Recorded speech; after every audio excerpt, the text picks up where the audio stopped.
never stopped believing. When united, they become something greater. A legacy of the M-Series, a home for every champion to stand eternal. This is the Hall of Champions.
Realme 15 Pro M7 official gaming foam.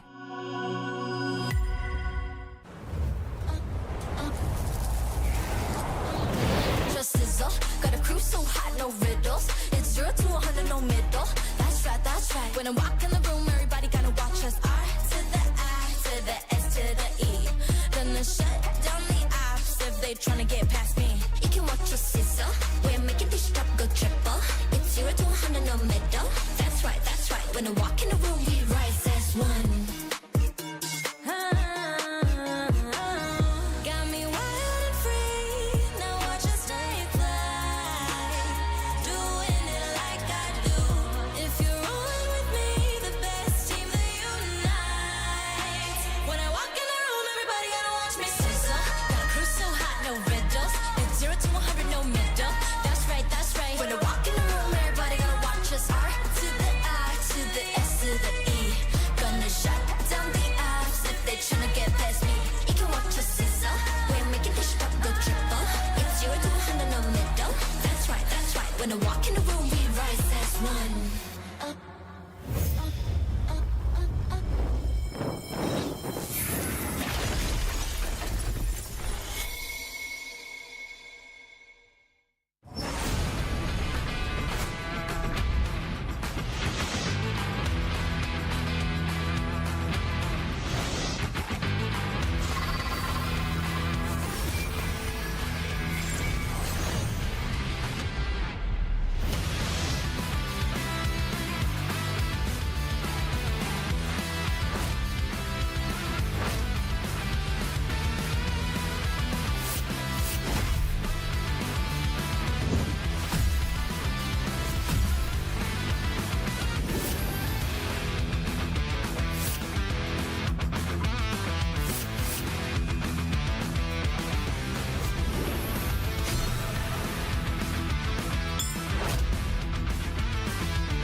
Sabar!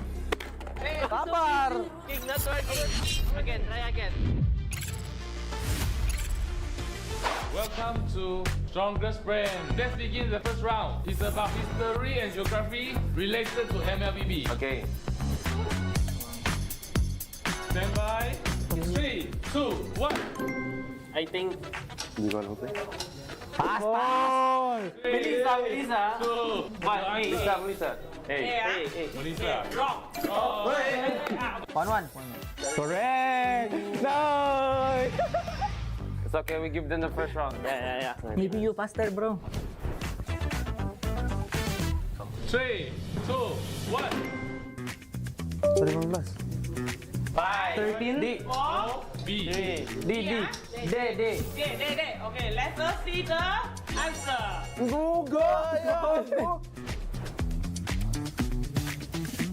Stand by. 3, 2, 1. 4, Ay. Easy. Bro, old player knows everything. Uy, ano yun?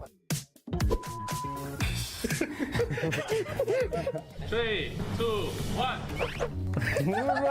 Luluan. Sana. Doon natawa pa. Wait, ano? What? Time. 5, 4, 3. D. Means big. correct. Lucky.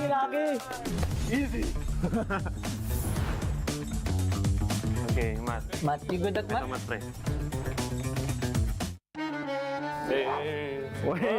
Wait lang, pre. 3, 2, 1. Nice. Ime. 3. Hey. Hey. Wrong. Kasama yung ano, small item. 5, 4, 3. 2, 1. You know, see? Wrong. Also wrong. Oh, B na to, B. Yung taas lang. Okay, nice try. Okay. So, I know. Oh, wait. Back. Ay, sige. 3, 2, 1. B. Hey,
Jakarta, Indonesia, the battle will start here in the M7 World Championship. Let the world see us.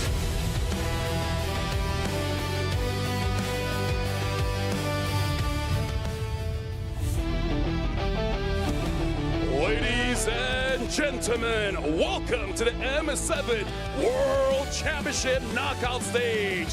Please welcome your hosts, Glenn, Victor, Rose, and Eterna.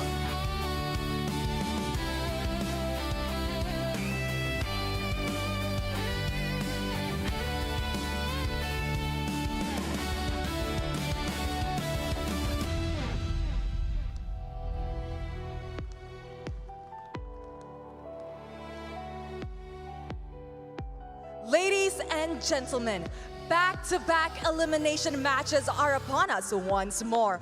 But as the world can see, that isn't the only thing we have in store today. The games are getting so intense that we had to call for backup. So, ladies and gentlemen, boys and girls, meet former Olympic swimmer, physical Asia contestant for Team Indonesia, who's finding his way back to MLBB as an Ixia main, Glenn Victor! Hello, everyone. Hello, Glenn. How are you? I'm great, thank you. It feels amazing to be here with both of you guys and standing here on MLBB World Stage. You know what? I'm really excited to be part of today's action, and I cannot wait to share the moment with all the fans here in Jakarta and also all the people that watching all around the world. Honestly, it's great to have you here. We need a little bit more backup like we mentioned earlier on, and I share the same sentiment. So, we're pretty sure these matches can only get more intense from here on out. But I gotta ask, Glenn, were you able to catch yesterday's matches? Yes, I watched Team Liquid and Onyx yesterday. To be honest, I feel a little bit sad because one of Indonesian team is not go through to the next round. But not to be too biased, I hope today Alter Ego will give us a good fight. It's okay, Glenn. Don't worry. We don't feel that you're biased. You're new here. We're very nice to our guests, right, Eterna? We are. Now, boys and girls out there, ladies and gentlemen, we are moments away from finding out. But first, let's head on to our first match featuring Aurora Gaming going up against Team Liquid in an elimination match. And remember, these matches that we have ahead of us are all gonna be in a lower bracket, which means elimination matches, and we will have to say goodbye to a few more teams today. So, without further ado, let's kick off the fourth day of the knockout stages. Yes, Glenn, as the guest, would you please do the honors? Sure. Let the world see us.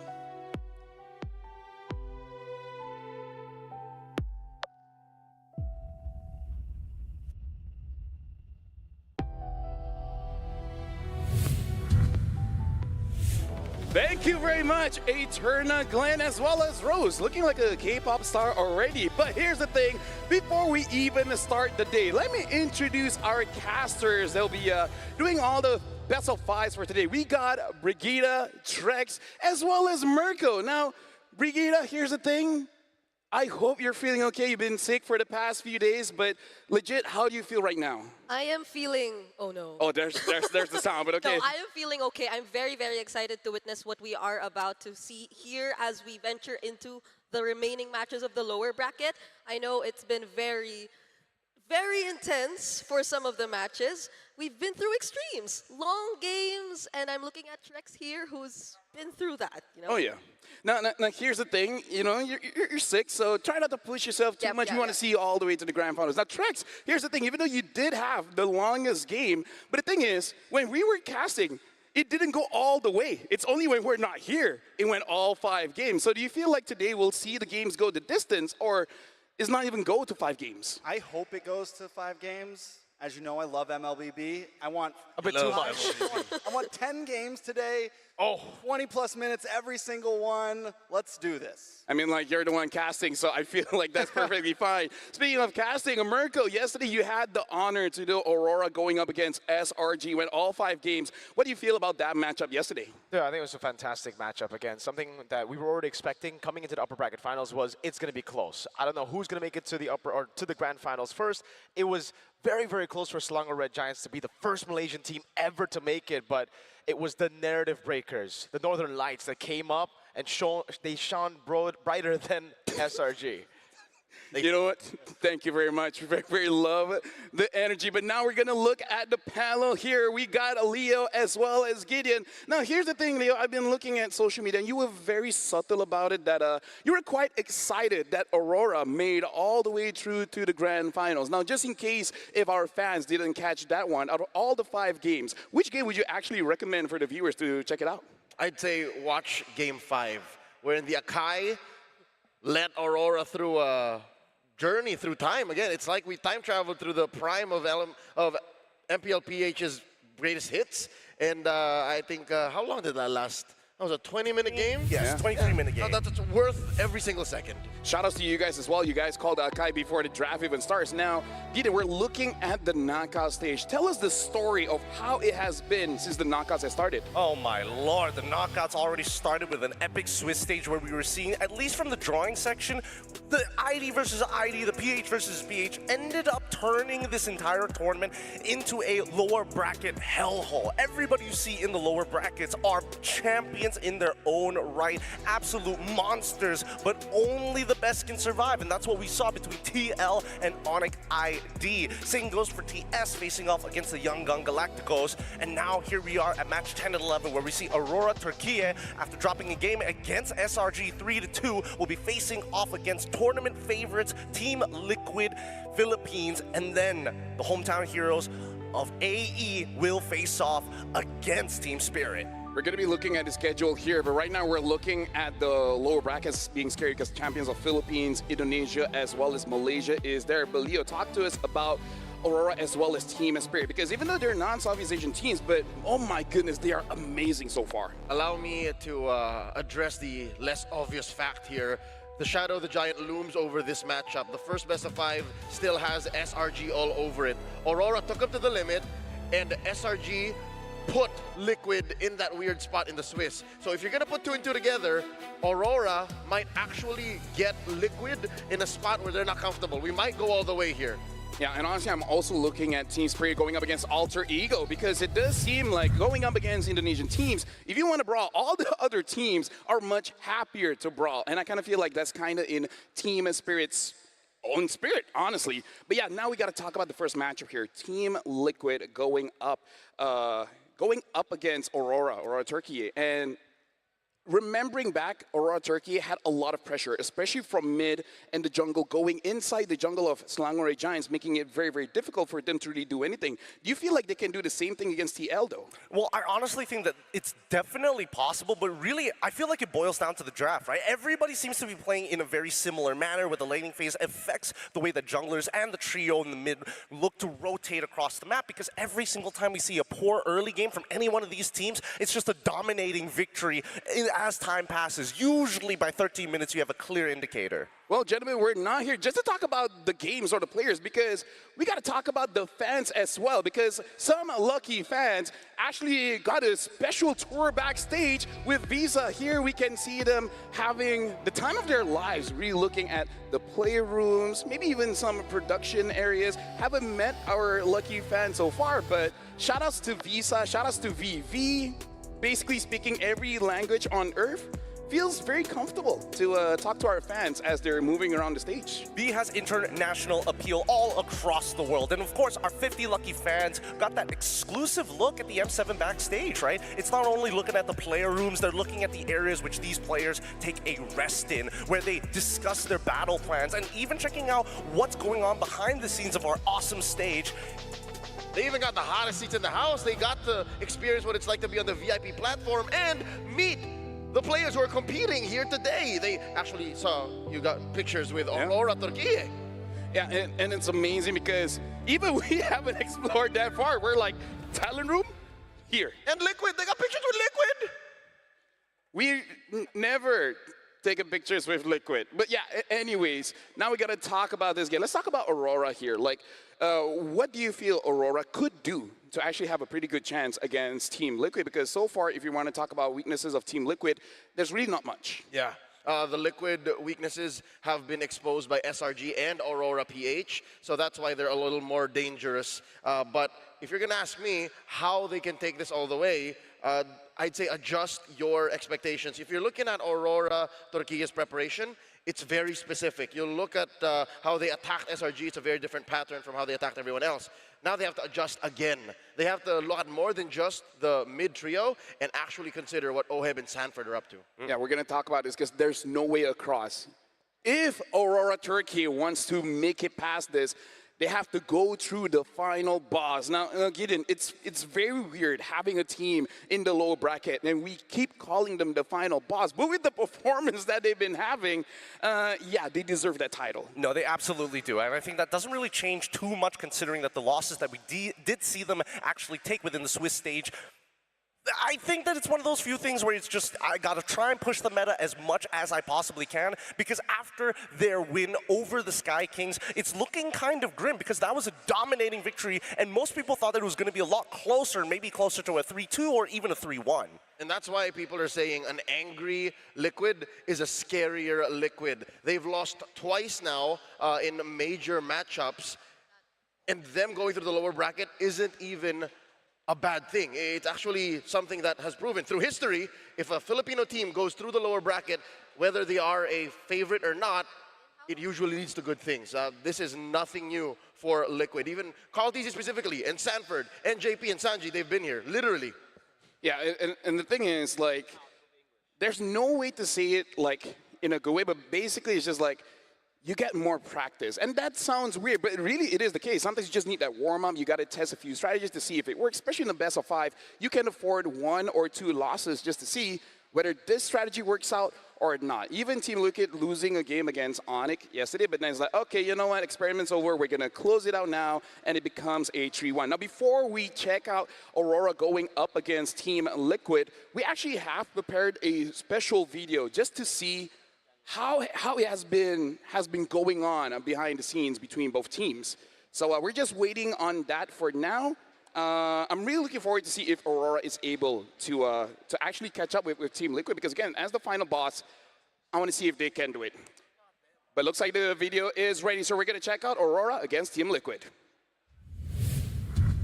Gonna choose Aurora Turkey. Aurora Turkey will be the first pick by Team Liquid Philippines. This match against Aurora Turkey will be a rematch like in MSC 2025, and we're gonna do our best to repeat the same results. I see this match as they want a revenge for us, beating them in the last MSC, and I want to win against them again.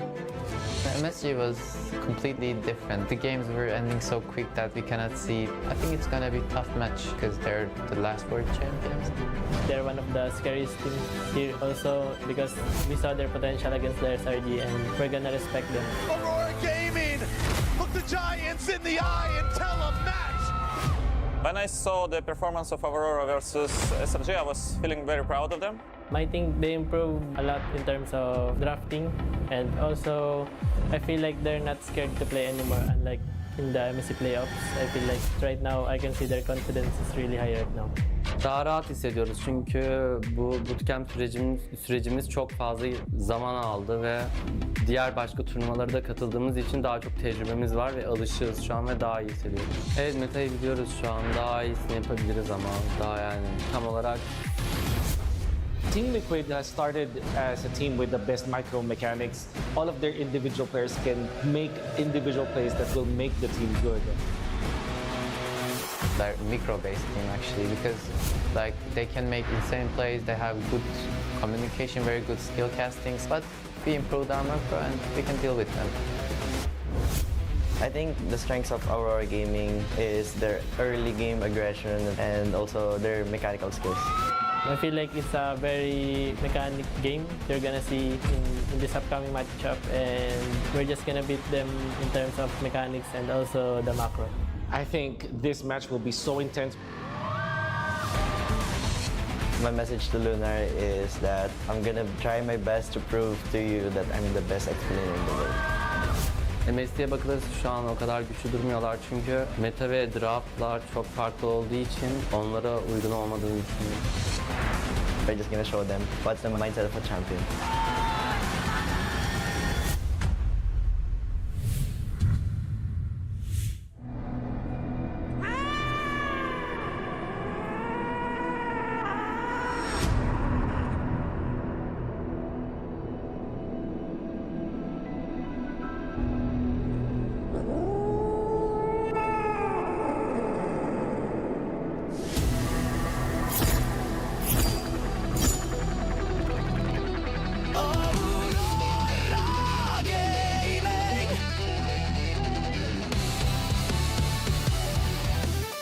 Here comes the Turkish contenders. Lunar, Bagu, TNT, Siggy Boom, and Rosa. This is Aurora Gaming! Aurora has looked amazing so far, but now they gotta deal with the final boss.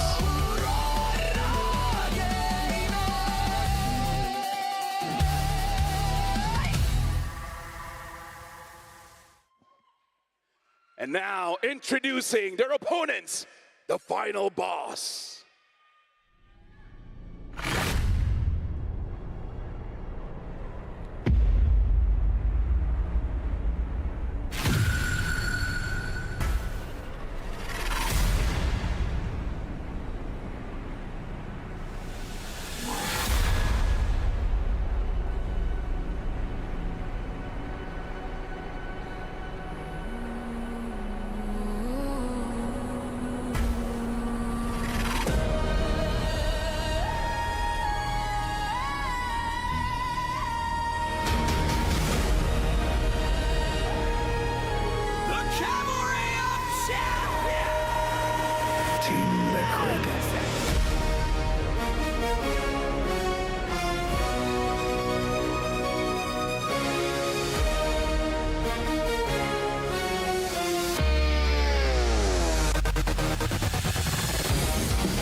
Let's go! Team Liquid!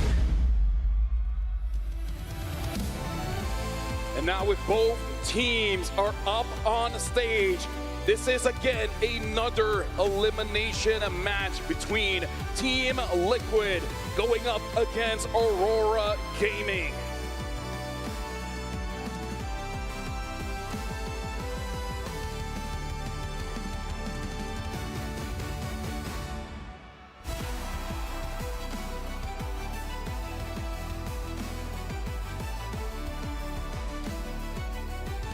And now guiding them through this match are their coaches. For Aurora Gaming, it's Coach Bagelsev and Apex 47. For Team Liquid, it's Coach RC and Coach Tic Tac. With them is the M7 head referee, Gary, to ensure the integrity and fairness of the tournament.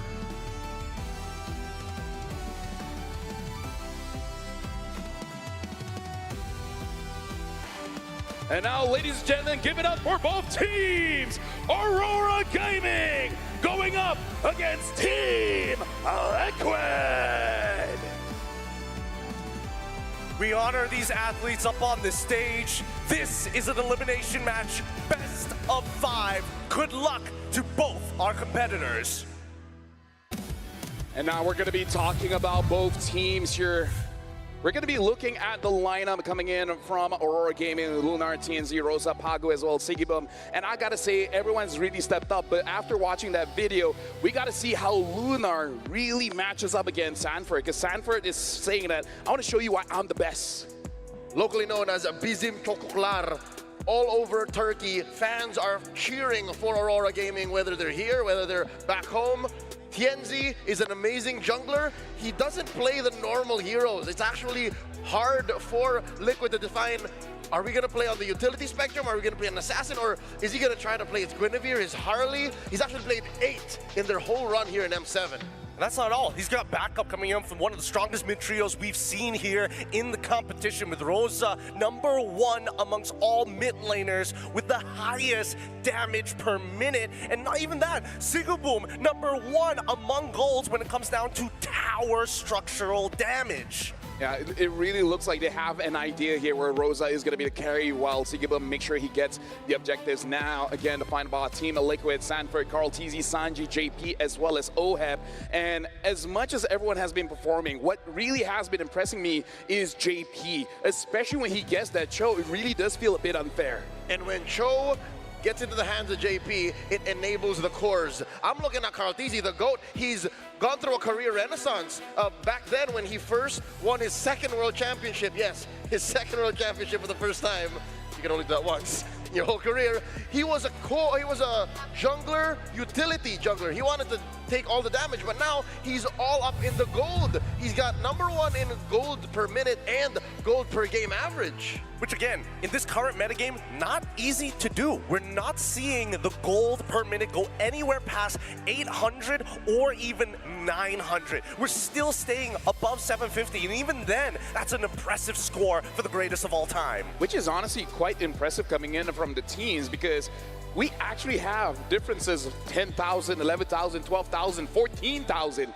And yet the average really isn't all that big. Right now, you guys are watching both teams up on a stage. And I'm really wondering if Aurora has figured out a way, because again, Aurora Philippines have figured out a way to deal with a team Liquid, and being in the same org, of course, there are some secrets they got to keep for themselves, but you always got to wonder, maybe they have some idea on how to do a Team Liquid. I think that's an asterisk. When Aurora faced off against Liquid and they dropped them in the early bouts of the knockout stage, Liquid was still figuring themselves out. Liquid just barely got to play that Sora, and then it's not to take away from Liquid's efforts. They actually got the Claude win over the Freya. So that's something that you got to note. Sometimes when you think you won the matchup against Liquid, that's not always true. So again, I want Aurora to reconsider their draft, their approach. Bad Gal Seth and Apex Power 7, they've had better do their homework. There's got to be bigger ideas. You can't just win a single battle when the war is at stake, when elimination is at stake as well. But maybe there's some truth behind it. We heard it from Aurora Gaming themselves, right?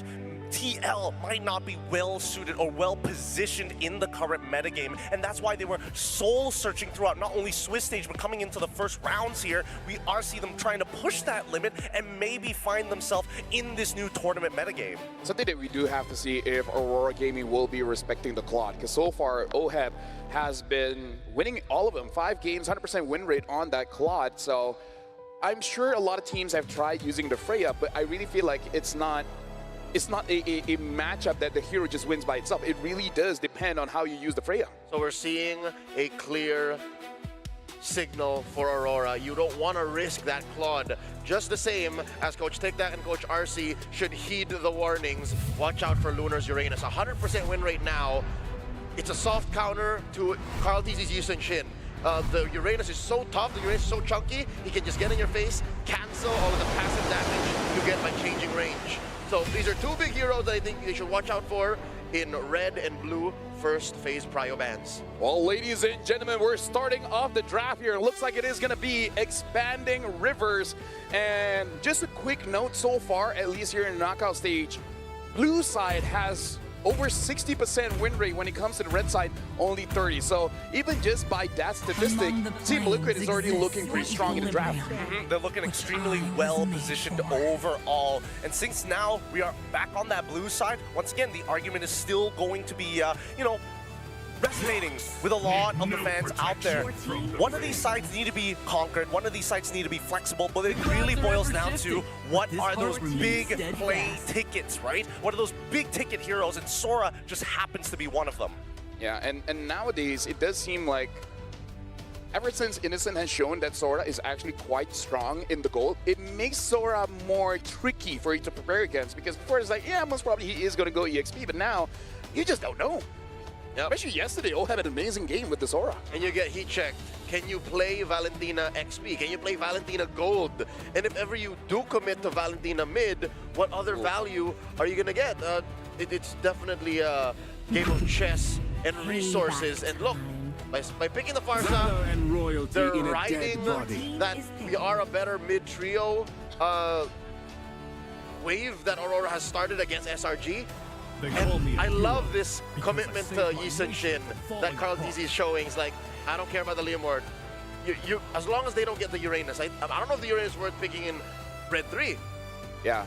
Right now we have a fun fact here. M7 Lord Slayer, Carl DZ leads all players in Lord control rate, 71.88%. We have a total of 23 kills over to the Lord. Again, probably part reason why he has such high gold per minute as a jungler. Yeah, no, I was pretty surprised with that stat as well. I was expecting it to be closer towards the 60% rate, but pushing it up to 70 gives a lot of confidence for them when it comes down to these neutral objectives. I don't know whether they want to contest for Turtle specifically, but now that they have Yu Zhong, there's so many ways that they can actually play this game. I'm hoping for the Uranus, and there we go, the 100% win rate on the line. Yep, you have a decent lane against the Yu Zhong. You can go hunt for the Yi Sun-shin. So this kind of neutralizes that early game advantage you have as a Yu Zhong to just kind of scout out the vicinity of the Turtle Pit. Now going into the second phase, we know that the Sora is a gold laner going into the hands of Oheb, but what does Aurora play now? They can also block out JP's heroes, but they already took one, the Hylos. Would it be good to take out the Cho? I feel like Cho is actually pretty solid to ban out. Cho's not a bad idea. Unless they want it themselves. It kind of depends, right? They've already got their hyperscaler in the Yi Sun-shin. I think that their side lanes have basically been figured out at this point. Really, it's about holding on to maintaining control. I think there's an argument for Khalid. There's an argument for Cho. As much as I want to see Hilda, this might not be the map for it. Yeah, I'm pretty okay with the Louis ban, because even though Pharsa has a good matchup against the Louis, this is probably just respect, saying that even if we win the lane, they'll figure it out, say, past 12 minutes, how to use Louis to get the macro advantage. Yeah, by banning the Louis, Aurora are accepting their vulnerability. They're very area dependent when it comes to fights. Where the Feathered Airstrike is, where Lunar puts himself as a Uranus, because he has to walk, rather levitate there.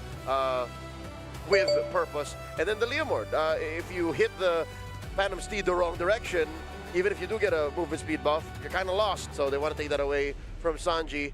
And there's the Freya ban. Interesting. Sugiboom has been relying on the Freya quite often. Picked it 3 times so far until today, and won twice with it. Yes, and it's strange to see because, number one, what is Liquid really afraid of in this Freya? Are they worried that they have to deal, they're forcing Oheb on this Sora to say, you must stun her, you must lock her down, let the rest of us kind of deal with the back line of the team. If you happen to catch Freya alongside with the Uranus, that's even better, but I don't think that's a resource that Teal actually wants to utilize, right? So better to ban it out than to think too hard about it. And Aurora, good response with the Hilda, but Khalid and Cho still wide out in the open. I kind of feel like for TL, what they're trying to do is make sure that Sugiboom does not win the matchup against Oheb. Like, whatever you pick, you're not going to be able to deal with the Sora, and that just makes their movements around the map going to be pretty slow. What's up for the Turkish Trigger Man? The Granger still out there? I wouldn't carry. There's way too much that can take down the carry. I mean, they want him on Claude. They're trying to shoehorn him in. Yeah. It's clear Liquid is saying, you want the Claude, you can have the Claude. But then what's going to be the answer then? Because I feel like the 3 heroes that they have is pretty good answers against the Claude, but if you're letting it go, there must be more. I think they need to lock in the Khalid or the Cho here. Ideally, Khalid just a little bit more because that Raging Stance is nasty. But instead, they're going to go with Khalid just in case. So no matter what, whether it's Khalid, whether it's going to be Cho, you try anything sneaky, Tsunami Slam incoming. I feel like I'm more afraid of Khalid, honestly. I like the Kalia. They got the combo wombo with the Leomord and the Barca. It's just easier. And there's natural synergy as well. I think TL, they've got enough disruption. The question is, how do they maintain mid-control now that they have to deal with this Kalia? All trades are going to be a little tougher. I think there's an argument for high loss here, just to make sure that the team can dive a little bit faster, a little bit harder. Would be nice, but Rora read into that. It's banned. So now they have the opportunity to play Cho. But again, the Kali is there to kind of stop it right in its tracks. Also, what is Sanji playing? Reporting for duty. Gimme! Okay. Thought it. We overshot. Yeah, we overshot. And that's the danger with the draft right now. Gato was there the whole time. He's so simple. I think this is just simple answers, simple solutions to maintain control over mid. The Kimmy is what I'm a little worried about, right? You're going to take Purify. You know you're basically going to get chased down by the Leomord, and you get completely outranged by Pharsa. So Sanji's entire philosophy for this game, I need to win. I need to make sure later down the line I could get a Sky Piercer if necessary. But for the most part, anybody's running towards us, I have to peel them off. Now Aurora, one more pick to complete their lineup here, and they're still going to pick up the quad. We're going to see whether Sigiboom is able to navigate around a Team Liquid here, having double fighters. Going to be quite a fast composition. But even Team Liquid said, the thing about Aurora is that they're pretty aggressive in the early game. What do you feel about the drafts, Leo? I think the aggression is definitely something to watch out for. But Carl TZ will not back down. Looking at the lineup, especially with how Oheb can unlock himself so quickly away from this quad, because the quad's just going to farm. I think Liquid can catch up. Liquid can get to a point where even Sanji's not going to be afraid anymore. Well, thank you very much, Leo, as well as Gideon. And now with the drafts being done, we're going to be throwing it over to our casters for the first game, Team Liquid against Aurora. Thank you so much, panel. Welcome to the Land of Dawn, folks. This is our first match of the day. Team Liquid versus Aurora Gaming. And man, what a draft to start things off. Here we go. Bring it up. Thoughts on the draft? I completely agree with what our panelists have said earlier. This can potentially be a very aggressive start once again for Aurora Turquie, and we've seen it against the Yi Sun Shin too. This is exactly what Sekai's has been through in their previous matchup. So Carl TZ definitely would need to watch out, and we have to see the lanings go really, really well, especially for Liquid's side lane. It's also a dangerous game here, Aurora Gaming are playing. It is a best of 5, so maybe they might be experimenting here in game number 1, but to give Sanford, the apex predator, the Yuzong, hey, I think the last time we saw it was Young Gun Galacticos to let that open, and we got a classic Sanford moment in the start of the game. Let's take a look at the emblems. It's a weakness finder too for Sanji. We're seeing on the Kimmy a bit more damage expected to come through, and generally the same, still the fighter emblems coming through, especially for Sigiboom, taking care of potentially whatever pressure can come, knowing that Liquid might want to pay a bit more attention towards the Goldeen rather than the Uranus of Lunar. Yeah, well now it's just really, really slow laning. We heard earlier Sanford really say that Aurora Gaming are known for their early aggression. So far, it's all chill, just pokes here and there. Not as crazy as their approach against Selangor Red Giants, but Trex, now to become TZ. Well, a lot of damage on a Pagu. Force trying to get away, but first blood goes over to Sanji. Now, I want to touch on something. Aurora Gaming, I think they really focused on their mid. They sacrificed the off lanes. It's something they like to do, but now they're already losing a little bit in the mid, which is not a good start for the Turkish team. Yeah. That's the question. Are they scared right now to make a move? Because, again, they're approaching against Selangor Red Giants. Sanford? Oh, gank up in the top. Sanford able to dash back. Carl TZ also getting caught up, though. Tienzi with the steed trying to move in. Can they get the kill? Yes, Lunar picks it up, and now Sanford in trouble as well. Lunar goes under the tower, looking for one more shot, but Lunar has to back off. In a bad spot though, Sanji almost spots him. Turtle coming up, Pagu able to lock on. Rosa looking for positioning as well. And a bit of airstrike comes down. Sanji pushed back and taken out. Pagu now under the Turtle, may fall as well. Oheb able to pick up the kill. Oheb steals the Turtle and JP is low. But Lunar stands in the midst of two members and Rosa finds a double kill. Aurora Gaming, it's back and forth, 3-2. All right.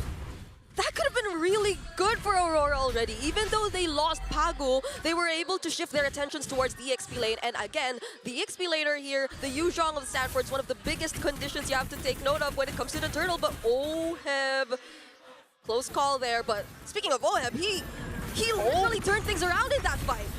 Phantom Steed once again. Gonna get sandwiched up by JP here. The Tsunami Slam back though. Oheb goes down. TNZ might be able to just get away. He does. What? AOG misses. JP, where are you going? Into the tri-bush now. Bagu. What?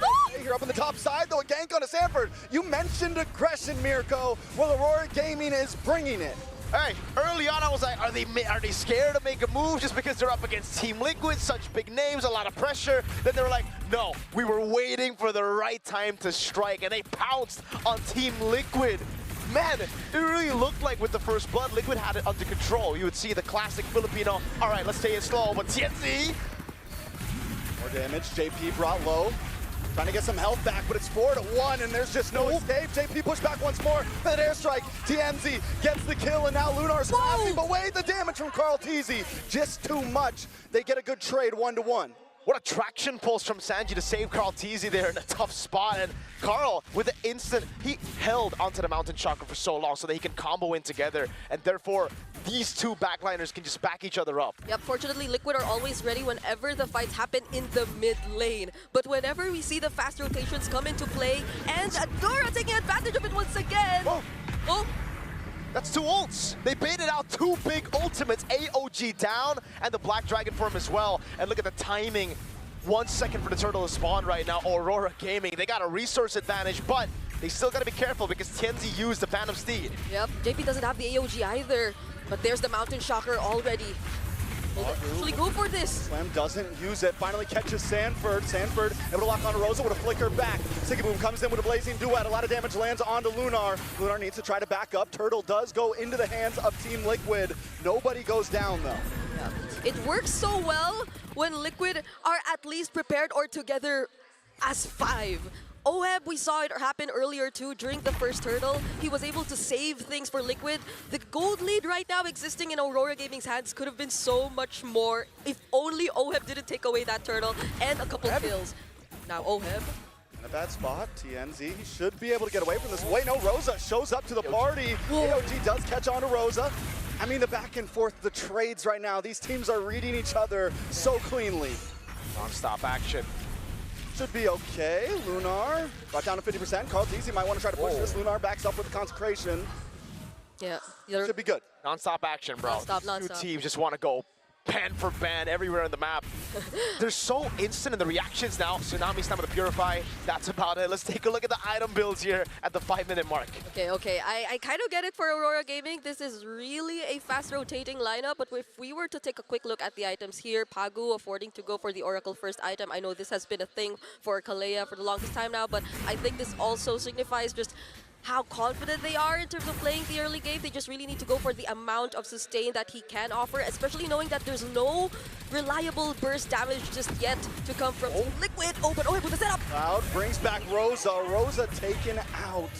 So if Team Liquid can find some more pickoffs just like that, they're going to be able to even out the playing field. Instead of bringing the big 5v5s, look for the small plays. Yeah, again, for Aurora Gaming, it really looks like they've been winning out on the flashy plays department, right? The big team fights, but the slow build, AOG! He does connect on to TNZ, plus a Black Dragon and a Petrify. It's a whole lot of damage, and the Phantom Steed does come out, but it's just not enough. He's fighting back. TNZ! What? Able to get away, and now JP pays the price for the chase, but he's still standing there. Siggyboom into the backside with a blazing duet. Able to be on my back. He also survives. Bagu's still standing, but Oheb isn't having it. Able to get the kill. Siggyboom needs to get back under the tower. This is grade A MLBB right now. Rosa on to Oheb. Carl! The kill, and Carl Teasy joins the fight along with Sanford. There is no time for stops. Both teams, again, just going at it. Every time we see a fight down below, there's a turtle being taken while Sanford's going 1v1 against the Uranus, and Farbiel's trying to run away. And that was Lunar trying to go for the steal, but Carl gets it. All right, we finally have some downtime. What the hell happened there, Brig? I know. I'd have to double check whether or not the anti-heals are already in for Team Liquid, but fortunately, because of the enhanced basic attacks, JP definitely was still able to live through all of that. So maybe now that they do have it, they can afford to be a bit more aggressive and a bit more focused on taking down TNZ, because for the past few team fights we've seen, TNZ's always been surviving, but there's a Black Dragon form and the AOG. Has to use a Tsunami Slam just to get away there. Sanford, though, able to get the big damage onto Rosa. Here's Tsunami Slam onto Sanford, and now Sanford switch back. TNZ shows up out of nowhere and gets the kill. And Lunar, once again, just harassing Oheb. Every time you think one of the members are going to win the fight, the other team comes out on top. The Apex Predator, he smelled blood in the water, but it was a bait from Aurora Gaming. Yeah, and I'm glad that we're seeing how Liquid are kind of reading into this still. It's not like they're being a bit too reactive just yet. Karl'Teze still very much focused on farming. He knows what he has to do as the Yi Sun-shin. So later on, we will be seeing him a bit more active when it comes to the team fights, but now it's just Liquid trying to stop these fast rotations and plays that are coming from Aurora Gaming. TNZ able to push back. Whoa! Karl'Teze goes down! Rosa picks up the kill, and Ice Shifting Clouds on all the members. Oheb! But wait, the Tsunami Slam, Oheb goes down as well. TNZ still standing strong. Siggy Boom Beam Eyes to the side. He's going to try to take this tower on the top side. Aurora Gaming outclassing TL right now. They're too good. They're too good at choosing timings and choosing when to fight. They know when a crucial member of Liquid is down. Sanji!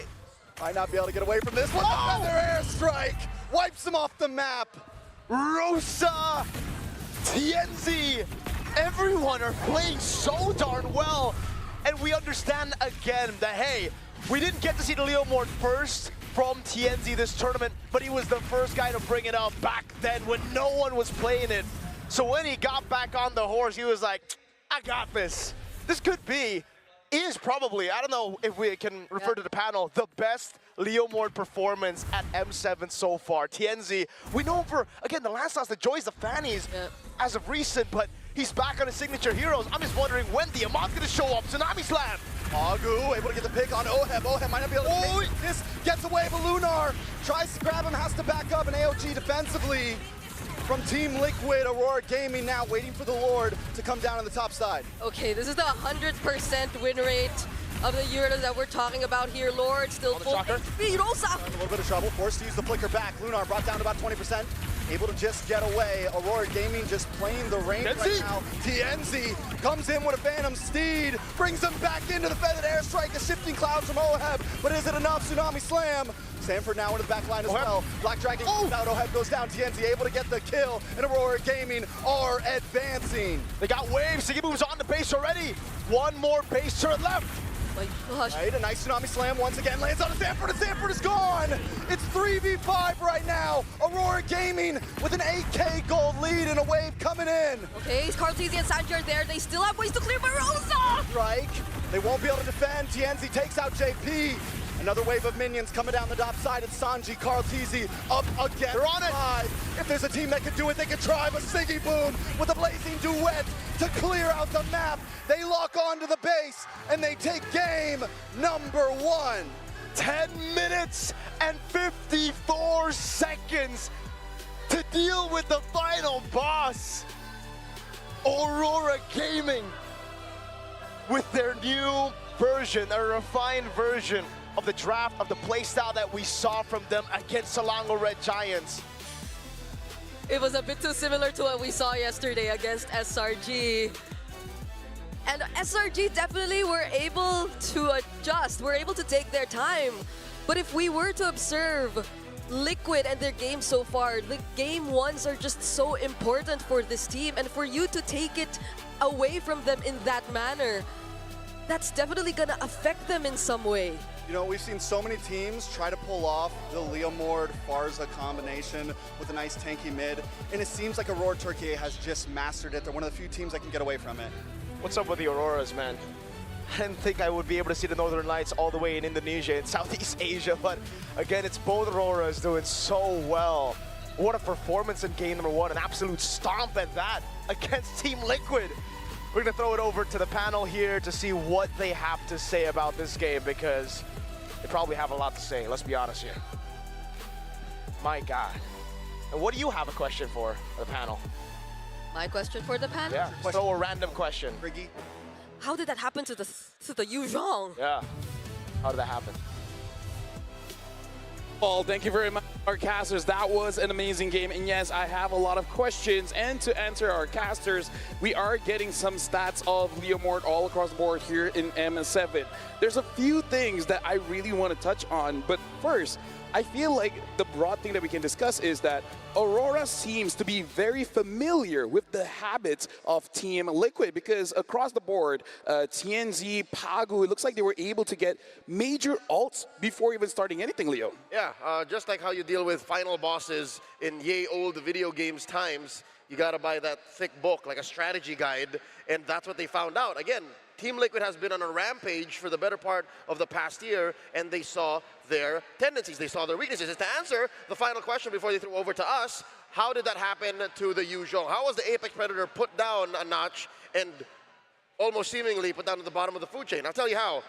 Zero follow-up. What Aurora did was they dismantled Liquid's aggression and they punished them for thinking that they could win in a fight. But truth be told, look at the draft, look at the lineup. It's so simple. Kalia, Pharsa combo, Leomord, there's not enough burst to take him down, at least in the early to mid game.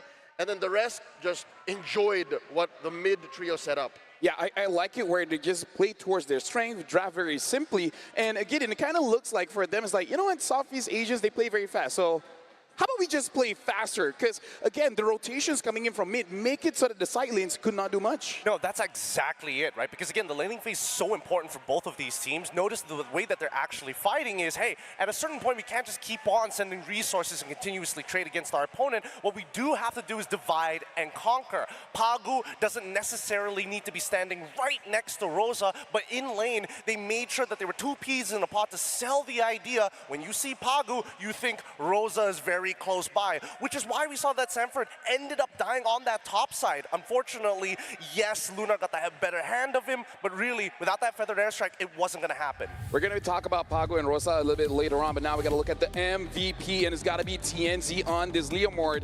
As Brigida would say, he's giving very Sanford of yesterday, where basically Sanford refuses to die, avoid all the 5-man, 4-man gangs. TNZ there's many times like, oh, he's going down, right? Right? And then he just doesn't. Bit of a stretch to compare him to Sanford, but what is not a stretch is the fact that this might be, on paper, the best Leomord performance in M7. What would rival it would possibly be that turnaround game by Alter Ego on Yazuki against Rora PH, but 607 MVP, this is definitely up there. And I'm hoping that in the highlights we get to see the small things that made all the difference in this fight, right? Because the initial first blood we saw from the side of Team Liquid was great. You're targeting Pagu down, you're trying to slow him down as much as you can. But as these fights continue to happen, right, just notice that TNZ, for the most part, surviving some pretty awkward situations when he should have died so many times. And this is just the beauty of Barbiel. With the extra stats, you can get away with so much. And you are stronger with 3 items in comparison to the Yishin Shin, which is why you see when Kalteezy goes into those 1v1s, it feels like he doesn't exist. And to defend all of my co-Leomord mains, there is no extra HP when you get Phantom Steed. You get extra hybrid defense, yes, but the reason why this happens is because you become suddenly so slippery. You can attack while moving, you get lifesteal, spell vamp, killing spree not to mention, you add on that. That's a secret as to why TNZ did not die. That is a beautiful thing. It's almost as beautiful as a Lancelot puncturing through a crowd. But we also have to address the fact that this game is one of the faster games here at M7. Most of our games average out on that 20-minute mark. The Holy Shielding, the way that they managed this was pretty impressive, especially on that top side where they got the wave to actually make contact with the Holy Shielding first before the Lord actually got his punch. So the Lord was still at full health when it's punching down on the inhibitor. And not the dogpile on the already down Liquid. It's a game, but still, you know, a point away from saying goodbye at M7. I think they were pretty loosey-goosey about this fight. They did not respect the already clear winning matchups, lane per lane, even trio per trio, and I think they were a little too overzealous. They were so confident that even in the early game, Oheb lost out on range. Yes, he still stayed around, got taken down. Even Sanji picked fights against Rosa, who again is also outranged, does not have a flicker. You can't purify out of sheer damage. Yeah, you can't purify out a lot of things when Aurora is just chasing you down the road as well, which is why we see a lot of preemptive moves come out from TNZ using Barbiel, that Phantom Steed, to probe a reaction, and he gets a lot of reactions. The AOG into the Black Dragon form transformation as well. All of it was getting thrown out as soon as they saw Barbiel. Worst yet, I think the big mistake here is in the draft when they decided to say, hey, we need Yishin Shin over a Fredrin, even though it was wide out in the open, because if you're positioning for that Kimmy, there's not really a lot of people who can peel from except for JP, but they need that AOG to disengage. Which now becomes an egg and the chicken problem. Should they have gone Fredrin if they were playing the Kimmy, or should they change their mid lane pick since they already have the Lee Sin-shin anyways? Now, gentlemen, with our casters as well, since we're talking about Leomord and they want to know some stats, funny enough, on paper, the best Leomord so far is actually One Shot from Team Spirit. And the reason being is, number one, he has not lost just yet, highest amount of kills, lowest amount of deaths, and quite a lot of teamfight participation, almost 80% teamfight participation in all of his games. Though I do have to say, like, in context here, he has 3 wins, the same as Yazuki as well as Skies. But again, One Shot has not lost so far. So on paper, it's actually One Shot on top with that Leomord. I think that One Shot, he's pretty good at it, but I think the stats are going to change real soon because TNZ is rising up real quick on that. But keep in mind, Lunar is still 100% win rate on this Uranus. 5 games. 5 games, and Sigoboom, I think this is one of his better Claude performances. I would say this is just one of the better performances from Aurora Turkey in general. But again, we saw how Selangor Red Giants was able to adjust because it does seem like Aurora, if they're going up against a composition that has a Yi Sun-shin, they have figured out how to deal with it. And that's basically just to make sure that Yi Sun-shin doesn't die, but not really interacting with him personally. Just interact with the support around him. Speaking of support, do you guys want support like a coach inside of Pockets? Well, you guys can get it now because check out the AI insights from the Realme 15 Pro. It has win rate predictions, analyze goal items, everything in real time. It really is like having a strategy coach in your pocket. That's the AI gaming coach for you, but it doesn't stop there. In a fight, you want to execute those perfect combos, you can actually set the consecutive skills combo with just one tap. It does everything for you. It guides your strategy and elevates your execution. That's a full AI-powered edge from prediction to performance. It's a complete package. You play, we carry. And that's the Realme 15 Pro, the M7 official gaming phone, which is being used by all of our players on the stage.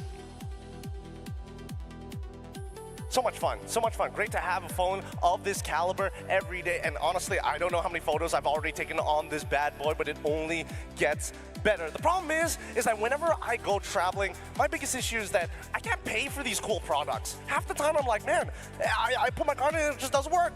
Hey, I mean, like, here's the thing. If you really want to pay for stuff, we got our good friend here.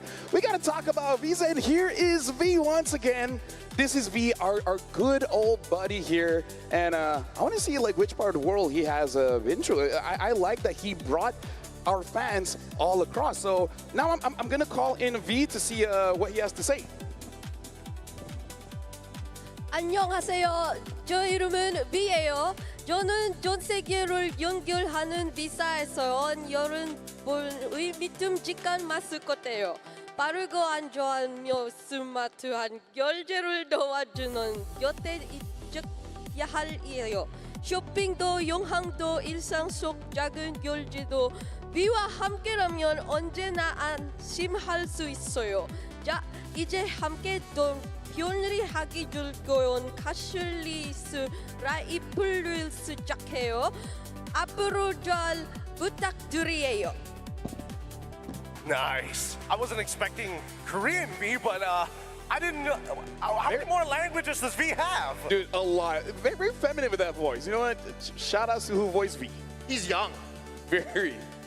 And already traveling all around the world. And again, that's the real MVP helping us out here as well as the fans. But now for you guys as well, we got battle passes. The M7 bonuses are here. The M7 pass went live all the way from the 1st of January. So if you guys haven't gotten on it yet, seems a bit weird because it's packed with a lot of stuff like the Granger Thunder Ascendant Epic skin, the Cosmic Finality Prime skin, and you guys can even see the figurine. It's there, like down there. This is amazing, by the way. Looks amazing. And the thing is, you guys can also get the Gatot Kacha Solar Spark skin for free. And of course, the fan favorite M5 Yuzong skins and Revamp M Championship skins are also available. So make sure you guys grab the pass because, again, we've been saying it here. It's probably the best value for money when it comes to what you can get here in the Mobile Legends. Level check, I'm at 47. Oh, man. I already have the Gatot skin. I need those more diamonds. I need more diamonds. But don't miss out your opportunities here today. Quickly pick up that battle pass and max that bad boy out. Speaking of bad boys, though, I think that right now the draft is kind of like, if I'm in TL's position, I'm thinking we gotta ditch this Yixin Shin. I mean, like, here's the thing. I kind of feel like it's nice that during the Swiss stage, we have a certain meta. Now we're going into the knockout stage, we're developing a certain meta. Like, for example, right, during the Swiss stage, one of the most winningest hero is that Eve, and now Eve keeps on getting banned out. But now the Pharsa, man, the Pharsa almost doesn't matter who gets the hand on the Pharsa. Even if the Pharsa loses, it's kind of not the reason why you lost. Let me rewind about 2 steps back. I wouldn't panic and just say don't Yixin Shin anymore. Looking at game 1, watching that 10-minute game, I'd say just play tighter. Respect what your opponent brings to the table. And again, make better decisions. Kimmy, utility, which direction are we going? And even the side lanes, consider that. I think Liquid can be a little more respectful of Aurora going into game 2. And then maybe, just maybe, if they lose that, that's when maybe you really decide to go 180. Well, here's the thing, right? I'm thinking in the sense of tempo, timing, and item power spikes. Yixin Shin alongside with the Kimmy, we're expecting Kimmy to actually take the advantage with the Genius one, something along the lines of Feather, which is a little more unpopular, but it's an aggressive option in the lane. When we look at our top 5 heroes picked, it's Yixin Shin, Yixin Shin in 4th, 2nd is Claude, 1st is Pharsa, 3rd is Cho, and 5th is Sora. And when you look at the win rates, as we go up, you notice that the win rates take a little bit of a dip once we get to the Pharsa. I mean, again, this is why I brought up where, yes, I know that the win rate isn't the highest, but again, if you're looking at the games, the Pharsa really is not the reason, right? Whatever the Pharsa's job is, control the mid, make sure that you give pressure to the side lane, do a massive amount of damage, Pharsa can do that. And I feel like as we mature towards the knockout stage, now teams are getting more comfortable and be like, we know how to draft around this Pharsa. That's what I'm saying. You can let the Pharsa through, maybe less of the Eve, and then play from what ends up in the draft. So recalling the bans from game 1, Fanny, Grok, Eve for Team Liquid, nothing wrong with that. Aurora, Zushin, Hylos, Baksha, that might be the very specific move that Liquid have to think of. They know that they respect the Zushin. They know that they want to attack JP. They kind of attacked him too in the second phase by banning the Hilda. And they know that Kaltizi is very good on the utility. So, thinking about that, where is the Lancelot? Where's the Hayabusa? Hayabusa took a dip after the knockout stage. That might be the tempo breaker. Hayabusa is really interesting, right? Because again, if you want to create leads with Hayabusa, it's either the team has to kind of funnel it into you by setting up the perfect angle for the quad shadows, or you make plays in the side lanes opposite. You know, divide and conquer like we saw in game number 1 from Aurora Turkey, where they're sending in Pagu alongside with Rosa in 2 separate directions. And I think, unfortunately, with the way that the meta is turning out, with side laners being such a big importance alongside with the mid trio to control invasions, to put that brass tacks in the river, Hayabusa just doesn't cut it anymore. Yeah, right now we're going to be looking at the pick our pass here. So if you're a Valentina, whose ultimate do you steal? Feather S-Strike or the Tsunami Slam? On 3, ready? Whole name. 1, 2, 3. Feather S-Strike. Yeah, there you go. I feel like, honestly, it really depends. Like, every single time you use a Valentina, right? If your opponent is a Valentina and, say, a Hayabusa or a, what you call it? Lance, something like that, and the Pharsa is being dealt with say a Lapu, a Yuzon. It's like, okay, that's not that big of a deal. I want to catch this assassin, but I feel like the most general trend, Feather Air Strike's pretty cool, so might as well just take that. Yeah. 9 out of 10 times it's going to be the Feather Air Strike. Oh, and I feel like you can only really take the Tsunami Slam, like it feels good if you're playing an EXP Valentina, because then at least you're tanky, yeah? That too as well. It really depends on what position the Valentina is going to be in at the end of the day. But coming back into this game, I think we're going to start moving away from this Valentina once we deal with the big questions. Because so far, I think Oheb on Sora, not the worst, but I think I would like him to play more of the damage dealing style rather than the hard engages, because Sanford really knows how to take the initiative and absorb that pressure in comparison to Oheb, especially when Kalia is available, they just lock him down. Going into the draft, I'd like for Team Liquid to reconsider staying blue. Even if they did lose in blue, again, a lot of the problems are repaired by choices you can still make from that position. So we're going into expanding rivers. again. And this is how we begin. Yep. Yeah, so by taking out that Kalia. Yeah, so Rivers again, Team Liquid is still on the first pick, Aurora is still on the second. And yeah, this time they're not banning out the Eve. The Eve is left open, but looks like they do prefer to get that Sora first. So now Aurora Turkey, this is the real question. Do you still prefer that Pharsa now that the Eve is still open? It looks like the answer is yes. Yeah. This is the, well, I mean, they don't have access to Kalia anymore, so I still think it's going to be Leomord here for the side of Aurora first, and then we'll see the next two coming up from TL. Are they going to switch out the Yi Shin and Yuzong, or are they just going to double down and say, now that Kalia's gone, we've solved all the problems? Hilda, alongside with the Yve. All right, staple picks. Yeah, so right now, we can already see a change here, especially because if you have Carl TZ in your lineup, I think it's perfectly fine to wait on his pick just a little bit because, again, there's a lot of assassins, and if necessary, he could use a utility. But now, Aurora, the last pick before was that Uranus. Now seeing the Eve as well as the Hilda, do they go with the same plan, or now do they adjust? It's not as worth it. There was a Yusin shit to bother last game, confirmed in the Bluetooth 3. That's why this Uranus was so good for Lunar.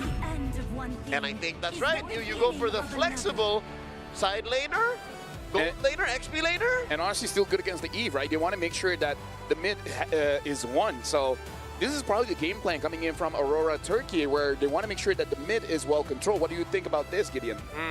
I think that now that they've shown the EXP laner, as much as I want to agree with you about that mid lane, I think that's where Coach Archie is going to attack in the second phase, right? And then now this Sora becomes a more flexible option now that we do see the EXP Esmeralda from the side of Aurora, meaning this could be a potential Claude. I don't know if Aurora Turkey is going to ban out the Claude or whether or not they're just going to keep on with the Fredrin and getting rid of the rest of the junglers. Yeah, right now, banning out the Fredrin here. If they really want to force Carl on an assassin, which, let's face it, he probably wants to go on the assassins as well, it's clever that Team Liquid, they are banning the Cho, they already have the Hilda. What other picks that they really want to respect here? And it's quite interesting that they ban out the Alice while the Lapu is still there, unless they want to quickly get the Lapu and just put Esme in goal, but I don't know if you want to show your hand that fast.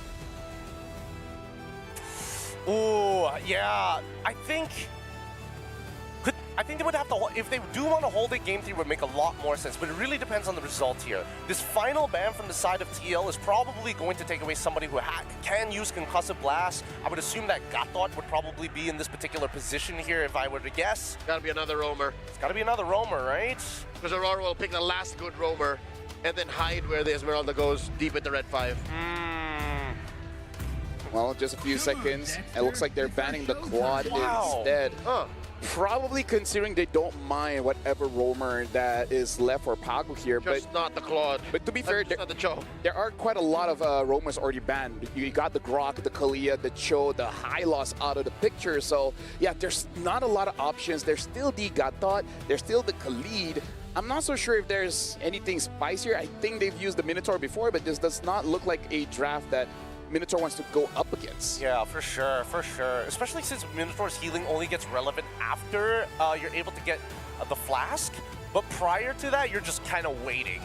And even so, Gatot seems to be like the safest option for Aurora Turkey. And that way they can hold on, like Leo mentioned, hold up on the flexibility of this Esme. Well, right now they do have to go for a pick here. The timer's down. And Wow. Lucas. Pretty sure this is a debut, and yep, it's been months since we last saw Lucas. This is creative. I don't know if it's just too creative.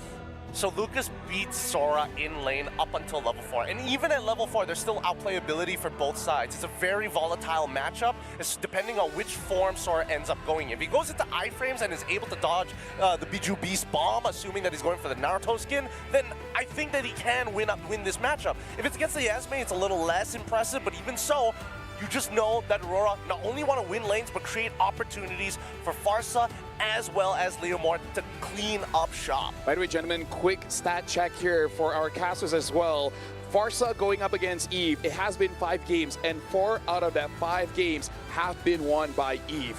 So as of right now, the Eve definitely has a bigger advantage. So now that the draft is set still here for a while, let's try the theory craft. why have they picked up that Lucas? Like, what's the reason? Because CC's open. So you kind of want the CC, quick throwback. Lucas is good against CC and Hilda, and they already locked in the Hilda, right? Gideon also mentioned how Lucas is good against the Sora, especially when the Sora overcommits to a certain style, right?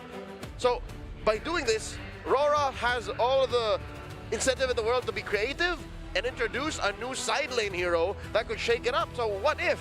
I think it's good. I think they deserve to pick this. By the way, something that I want to bring up in the post game before is that I really want to praise the positioning of Rosa, because I feel like Aurora Turkey, they're able to get away with the draft that kind of has no appeal for their mid laner, because Rosa's positioning all throughout this competition has been phenomenal. Despite being a Pharsa going up against a Yuzong and whatnot, really has not been touched all that much. And I feel like that's a big buff for the team where you're not having to babysit your mid laner. Oh no, absolutely. But I think Brigidio put it best, right? It's about timing. It's about the timing of when you see these feathered airstrikes. Because even if I was in Sanford's position, chasing down Pagu on this Kalia initially and seeing him use the Tsunami Slam, I would already assume where exactly is that Pharsa? We last saw Rosa mid, and that was ages ago.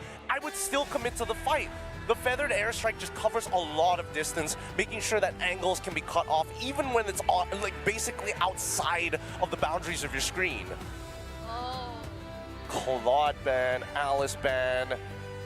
Does that mean that they go? No, if they go Uranus, they get the counter matchup. Yeah. They go for the Yuzong? Yeah, that might be better, because Liquid is short on AoE crowd control. That's what the Alice would have brought in. Yeah, so very interesting here. We will be verifying some stuff when it comes to the draft. We will see whether this Lucas is, I would say, legal or not. You know, some things happen on stage, but we're gonna be discussing this without the Lucas for now. By the way, this is a good time to shout out to our marshals doing an incredible job making sure that all 10 players and the coaches on a stage is being treated fairly and make sure that everything is up to par. So now let's just forget about the Lucas for a while. TL, Leo, you've seen them draft before. The Sora is kind of new, but when they have a Hilda as well as a Eve, what kind of draft do they really want to go for? Do you want to go for a full dive, or it's just kind of like a 4-1 where one person, being Carl Teasy, just focus on the farm? Nah, this is aggressive, and we don't even know where the Sora's going. True. We don't know if it's an XP Sora on Sanford, or, you know, a go again with Oheb from game 1. So, assuming that this goes well, and looking at what Aurora has currently, Pharsa, Leomord, Esmeralda, waiting on that red 4 pick. I think Liquid just wants to be aggressive. Liquid wants to pick up the pace and show everyone that, hey, game 1, that was an anomaly. Wait, actually, yeah, now that I look at it, if this Lucas was changed to, say, Roamer, and then last pick, they could have gone for Valentina, because at that point you can see where the Sora is at. So that's why we wonder. Okay, maybe something's happening. Unconfirmed, but that sounds crazier than what we assumed prior. Hey man, that is just good against whatever's left out there. We gotta take first impressions, right? And I honestly, feel like when they have the Pharsa, and you're like, I feel like Valentina, only Sunset Lover makes it look good in mid. But on the side, honestly, looks not bad. I don't think it's that bad either. But at the same time, I'm very thankful that we have our marshals up on that stage, making sure that everything's done based up to protocol. You're probably wondering why it's taking so long, because there's a lot of things that need to be done. You got to verify with the opposing team, verify with your matches, team, elimination match, double check with the rest of the back end to make sure that what is being said is true. So many steps must be taken to ensure that it is competitively integral. Yeah, I don't like the idea of Rome Lucas though. That would be Rome the worst Lucas thing. Yeah, no, not at all. That would be the worst thing for Aurora right now. The hero's just not built for that. Yeah, I'm kind of glad that we're not seeing a lot of assassin roams like the Helcurts, Natalias, Natalia, Sabers. Oh, because as fun as it is in ranked games, what is it, like 2 weeks, 3 weeks after the change of the roam, and then. Like Gideon, we have a friend that uses Kadena Roam, and that was probably the easiest ranked session we've ever done, where we basically do nothing, and the guy still gets more levels than us just by staying in the bush and then killing people. Oh yeah, that and what was it? There's one more, Selena Roam. Yeah. I can. You know what? No. I just want either you're the toughest boy in school or you just have a lot of crowd control. I don't want none of that flamboyant. Healing is dancing also nonsense. kind of okay, but you know. I mean, healing. Miss Popoli Koopa Roam. Hilda, I'm okay because of Minotaur. Fair, fine. I can get behind that at the very least. But having CC is so important. But opening up the map, I think right now what we're missing from the game, and this is me just kind of going on to the M7 podcast mode here.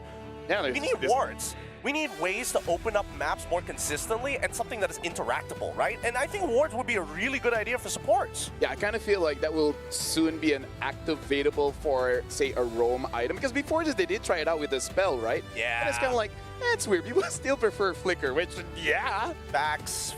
And you know what would be even better? What would be even better? It should be a blessing instead. So it's like you get wards, but you don't get a conceal. But the thing is, how will the ward be designed? Because before this, they have a spell where basically the wards, they look out for targets, or did you just want to use like Selena? Okay, we're just gonna put something here, something here, something here. I'm thinking more like Selena, and it's like you need to hit it like 3, maybe 4. Yeah, 4. Well, not charges, but 3 to 4 times before like it breaks. You know, you have to physically punch it. Or like Chip's Portal. Yeah.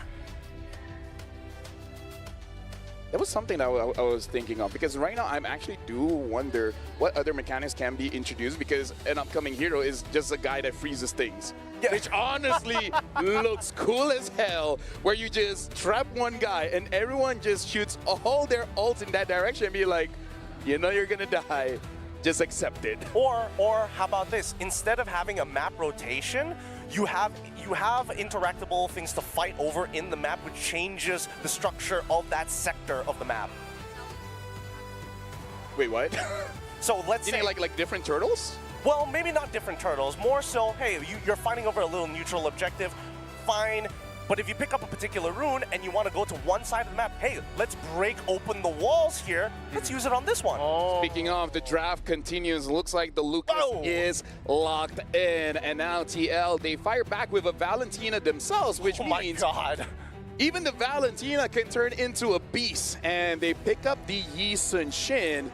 So now Aurora, now that they lock in this Lucas, first of all, where? Yeah. All EXP roam? No, gold or EXP. That's it. They just switch with Esmeralda.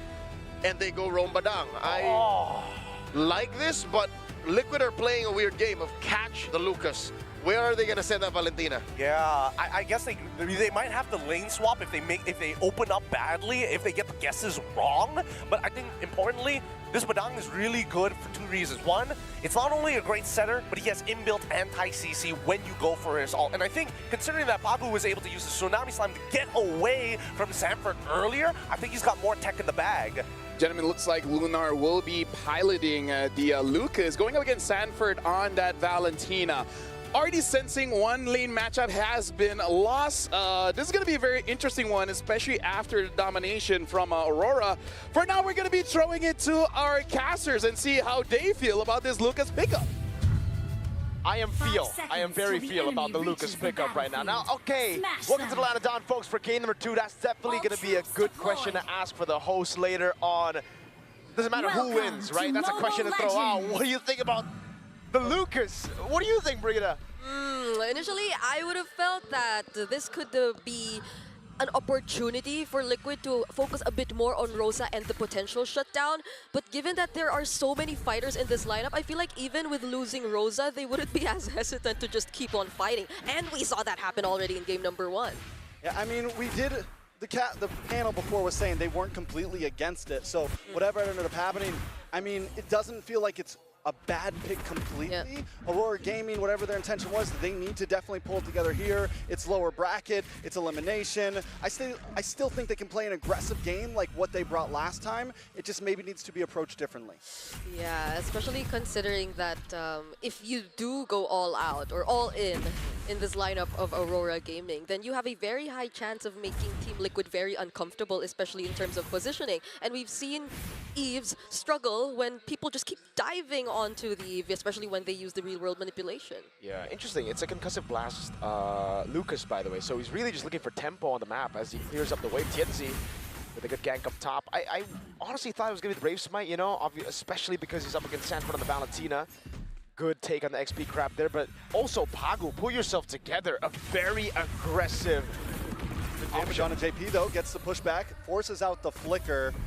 Now this is about the same time last time. It took a couple minutes, but Aurora Gaming waited for about that 2-minute mark, and that's when they really started to make plays on the map. But look at the bot lane OHEB right now.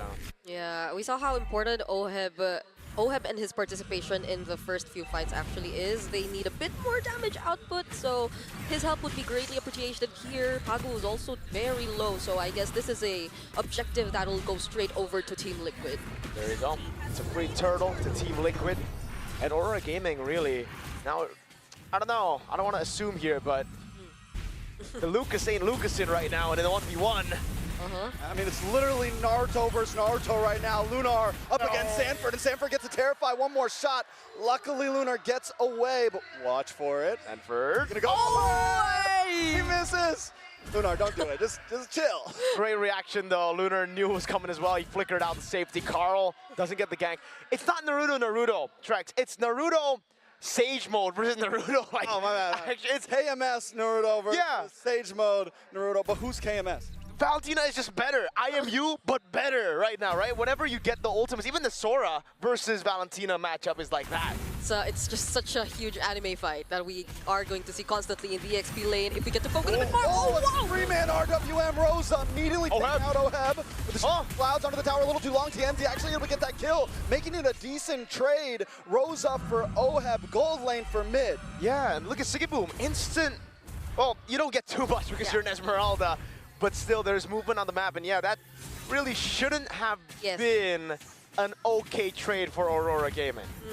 OHEB could have went out. A lot of damage on a TNZ. The thing about the Hilda at level 4. Nice for the airstrike though, followed up by the falling star moon. JP might not be able to get away from this one. Pagu. Oh, the Fist Crack, and Sigiboom picks up the kill. Aurora Gaming trying to get back into this. Tough. I guess even if he decided to go straight towards the nearest bush, the fact that he's being chased by an Esmeralda wouldn't really help. So there was no other way but to just get as far as possible as you can from Sigiboom and the chase. He kind of used his flicker in that previous fight though, so maybe Team Liquid could turn that into an advantage. So let's talk about a little bit of what the panel were expecting coming into this matchup. Heat versus the Farsa, 4-1. Hold on, OHEB's gonna be ganked. OHEB taking a lot of damage. Brought down OHEB once again, just able to get away. Sigiboom doesn't have the flicker to chase. Happy Feet gets away. Actually, not really. No, he didn't really sidestep. He just used all the dashes in the kit, which you have plenty of. But back to the topic. Yves just has constant damage to pressure you. And the RWM! Damage on a Rosa. Rosa forced to use the flicker. Will be okay. Turtle goes into the hands of Team Liquid. That immobilizes you. That's what I'm trying to say. Yeah. They're not going to go for the chase anymore, but that's already going to make such a huge difference for Liquid here. 2 consecutive objectives that went over to their hands. Kenzie. Oh, he still gets Barbiel though, but with that IMU unleash the beast, he's gonna take them 1v2. Damage on a Sanford. Sanford able to bring out the blast on the Lunar. TNZ up against Sanford. Sanford bullying back 2 members on his own, and Pagu taken out off cam. JP looking for more. TNZ brought low. Carl TZ trying to lock on. JP in a bad spot. Carl TZ gets the Mountain Shocker. Lunar still will be able to get away though. He's always Sanford alive. For Sanford. Okay. OHEB under the tower with the shifting clouds. In comes TNZ. Feathered airstrike drops down from Rosa. Just trying to create space at this point. Sigiboom with the falling star moon onto OHEB. Okay, now Sigiboom is trying to turn away. Gets caught in the real world manipulation though.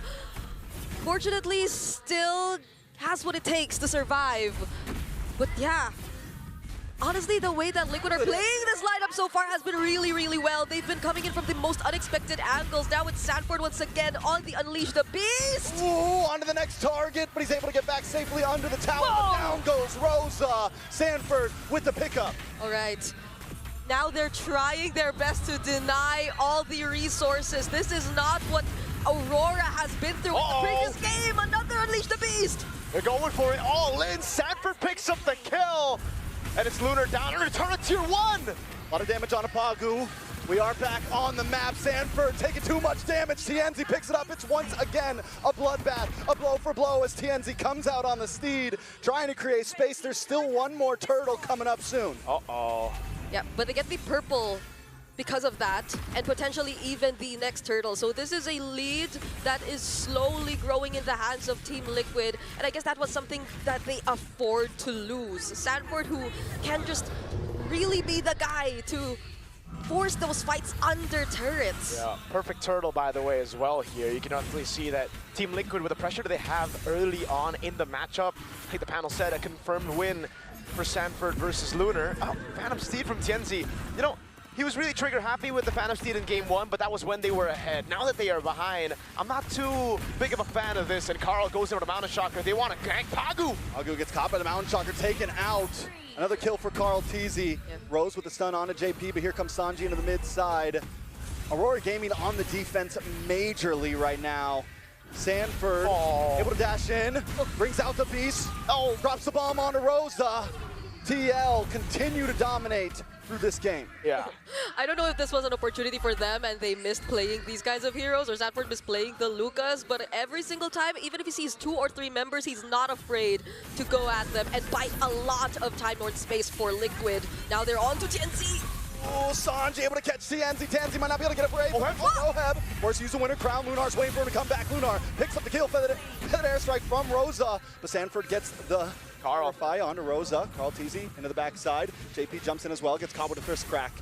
Pushing Aurora back under the base, back under the tier 1 at that when there's still a tier 2 standing. Yeah, so we're back to Team Liquid again, just holding their ground. Yes, a few pickoffs here and there. Oheb hasn't had the best game so far. A random pickoff there in the mid lane, and then in the bottom lane getting caught. 0-2-0, but it doesn't really matter, right? Because the top side of the map is winning so hard. And yeah, it looks like Sanford's like, okay, every time I go and see 2 people, I go in, but there's no punish. Yeah. Ultimately, for this Valentina, who is better Naruto. I mean, JP's a better Leomord right now. Okay. Trying to push Look at him back. Paku he's gonna be okay. Does have the fist crack here, but he's deciding not to use, which I think is a good play up on the top side though. For that airstrike comes down as Lunar gets caught off by Sanford. Carl TZ, a big bomb onto 3 members. JP now locking onto Pagu as Lunar looks for Carl TZ in the back end. Can he chase him down? Oh, looking for the last hit, but no, Carl TZ catches him in a 1v1. You thought you had him. And now they're going to move on to the Lord. And I guess that what shows you that it's fine that Oheb's been through this much. Even despite being on a 0-2, at least your main damage is okay. Carl TZ is very much farmed up. And by this time, now that we're reaching the mid-game, Oheb, he can just transition to being the guy to look for the additional setups, to be the guy to disrupt the formations of Aurora Gaming and start fights. Not that Sanford hasn't been doing it for the past few games, but with Oheb, it'll be a lot more impactful for Team Liquid. Absolutely. It really just feels like Team Liquid have the better versions of Aurora Gaming's picks everywhere on the map. Sanji, oh, he gets away. They want all in. Second, Sanji, they don't want to let him get away. Tienzi looking for the pushback. Out comes the RWM with 2 members caught in, but Tienzi finally finds Sanji. And now Tienzi continues to unleash chaos onto the members, but Pagu's on his own. Carl TZ showed up to save the day as Oheb jumps under the tower. Rosa, one more tower shot, but it's not enough. A nice falling Star Moon lands on a JP, but Aurora Gaming are just trying to create space. I am starting to get nervous whenever I see Oheb dive a turret. But fortunately, he got out of that. Now this is an opportunity for Team Liquid. We are still looking at the Holy Shields available for Aurora Gaming.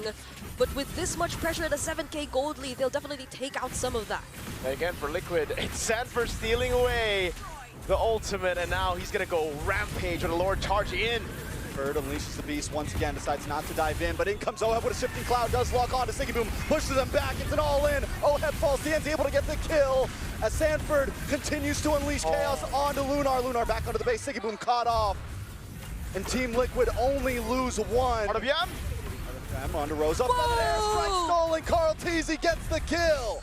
Oh, that was a panic from Rosa. Pops into feather airstrike right as you're caught by the RWM, and now they have just 1 base turret. Tienzi.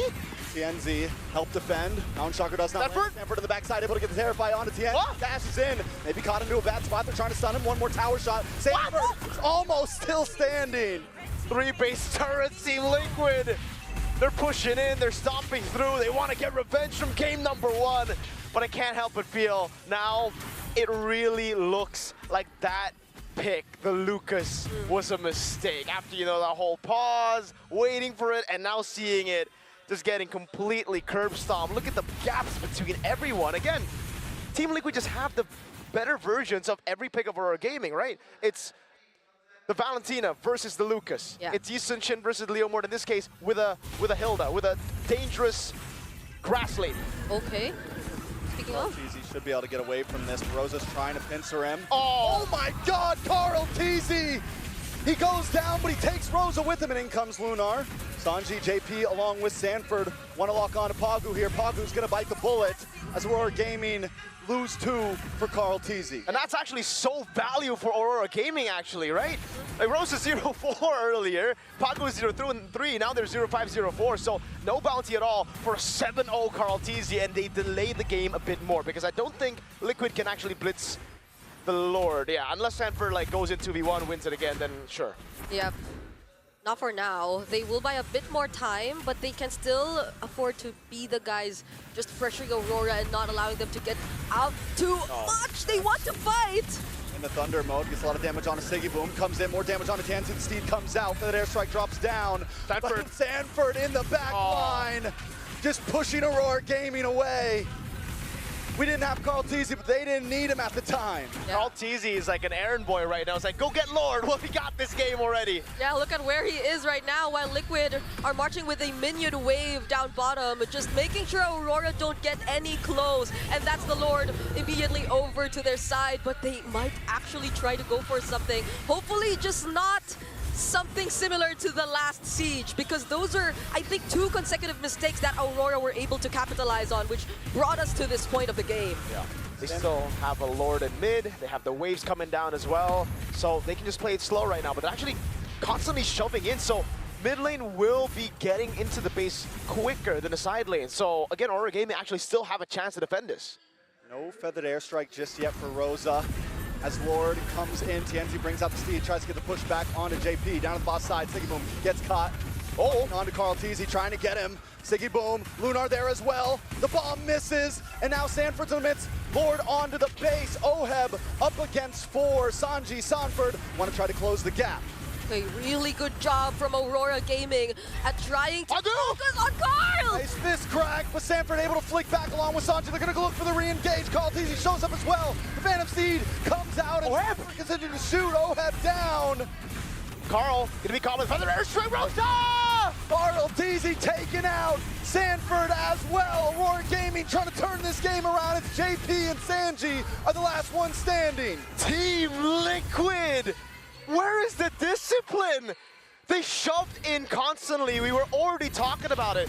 Aurora had a chance because Team Liquid didn't want to clear the waves in a way where it'll crash together. They cleared everything at once. Mid lane came in, Aurora cleared it out, yet Team Liquid still wanted to fight. And what's going on with Oheb, man? The first 3 deaths should have been a warning.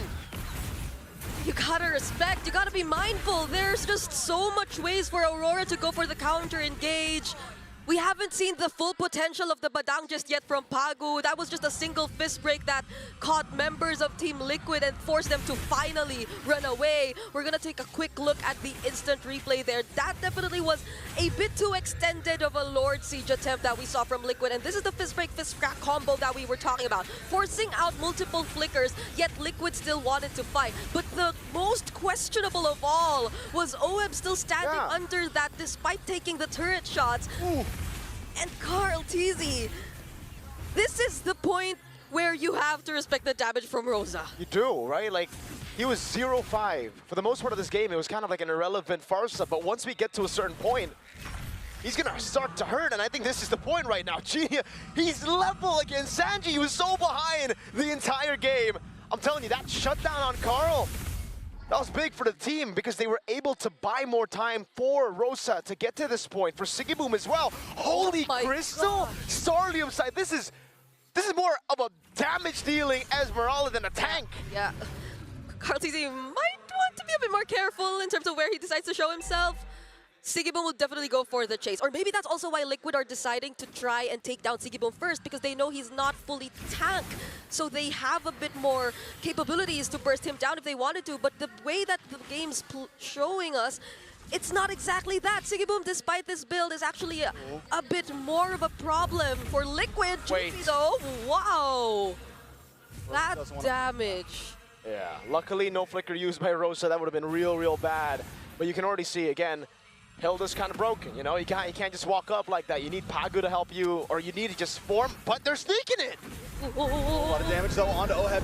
Cloudsy is able to get away. Lord goes over to Carl TZ, but Oheb brought low with the fist crack. TNZ able to find it. They jump onto Sanji. Sanji has to disengage. Carl TZ has to disengage, but Lunar's in the backside. The bomb misses, but a few more shots. Can he get the kill? Sanji finally falls. Siggy Boom for Carl TZ.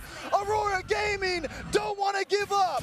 The magic damage as Marola Sanford! He takes out Lunar. But Sanford, it's now a 2v2.